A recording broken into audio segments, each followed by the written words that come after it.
अरे रहब सखी मरद करियठ पर जाके भले बैठब मठ पर कि हम ना सखी मरद करियठ पर जाके भले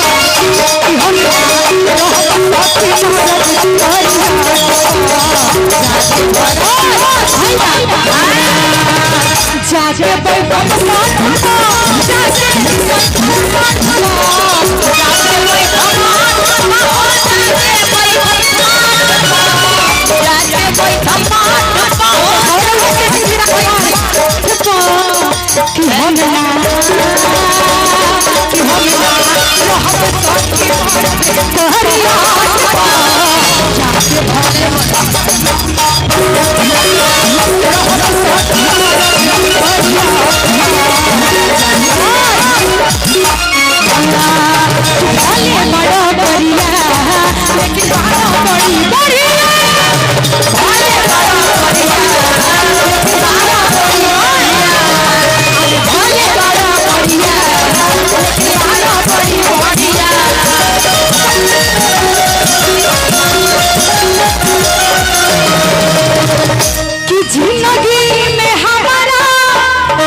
बाबू के छोड़ा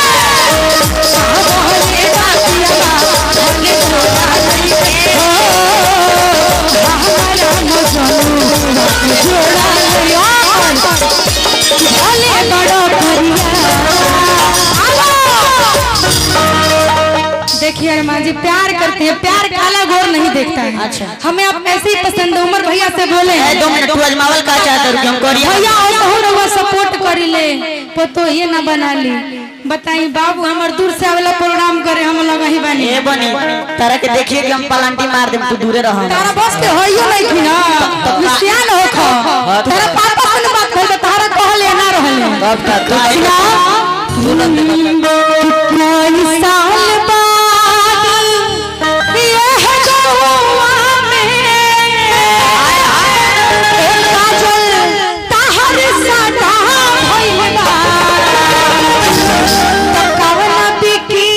जी के पियो तारू माथा आहई जवानी तोहर खाटा भइलबा कि कोई साल बाद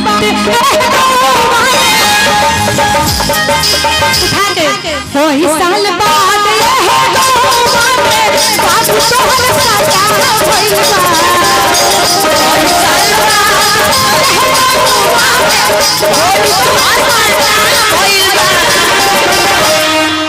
ऐसा ही आइए ऐसा ही आवा ना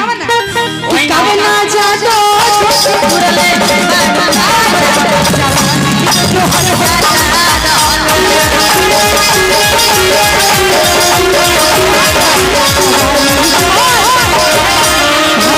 झकास हमें अपना तलाश में लड़ाई करते हैं ना जी भैया भैया समार बैठे खाती पास में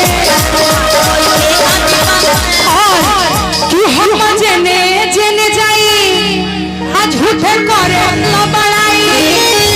आ केहू कहे अमर पहल के हो दुनिया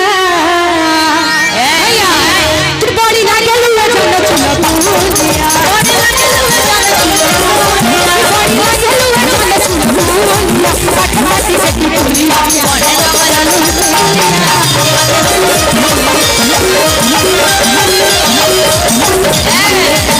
भैया अच्छे से भाव में तो कितना अच्छा लगे। एक तनी अच्छे से भाव में तो कितना अच्छा लगे। सुना तू लभा आदि की बड़ लगे हुए जन चुलबुलिया आदि गोरी सा टिकट कुलिया आदि पढ़े जब जानो स्कूलिया अमथी सा टिकट कुलिया पढ़े जब जानो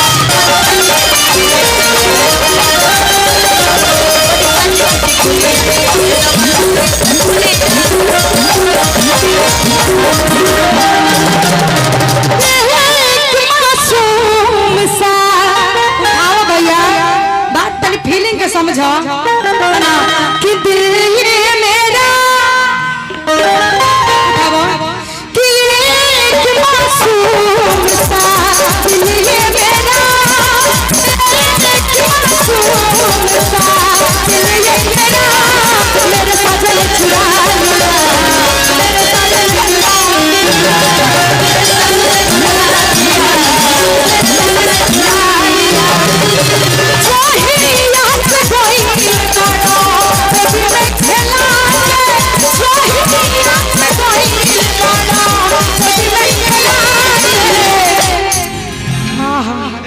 बीटे पर मारा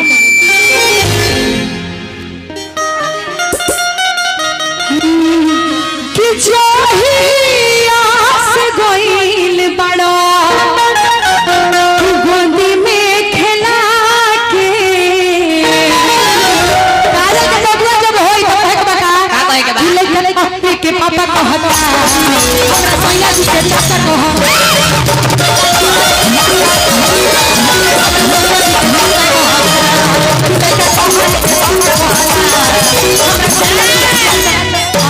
चॉकलेट याद देता है ए पानी तू बढ़िया काम नहीं करत नहीं रुकल कर है ने अब भैया